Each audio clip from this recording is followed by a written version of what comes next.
మూడాకులున్నవి తీసి పళ్ళెంలో పేర్చి ముచిక పైకొచ్చేటట్టుగా పట్టుకుంటే ముచిక ఒక్కటి తీసి ఇలా గుండెలకి చూపించి వేస్తే శివలింగం మీద మారేడు దళం తిరగబడితే ఐశ్వర్యం, బోర్లా పడితే జ్ఞానం. ఏం జరిగినా ఫలితం ఇచ్చేస్తుంది. అలా వెయ్యాలి మారేడు దళాన్ని. ఏది ఇంతంత రొట్ట చేతులతో ఇచ్చి ఆయన మీద విసిరేస్తారు. మీరు ఎప్పుడైనా గమనించండి, మారేడు దళాల మధ్యలో చేతులు పెట్టి కాసేపు ఉంచండి, బొబ్బలు ఎక్కుతాయి. అంత వేడి మారేడు దళం. అంత మారేడు దళాలతో గుళ్ళో ఆయన శివలింగాన్ని అంతటినీ కప్పేస్తారు. నిజంగా ఆయన ఎంత ఉడికిపోతాడు లోపల. అలా కప్పేస్తే కనీసం కనపడుతుందా?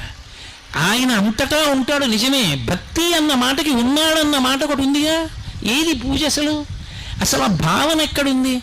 పత్తిరి సుమంత నెవ్వాడు పారవయించు. వాడు పత్రి పారేశాడంటే ఆయన మీద. అయినా కూడా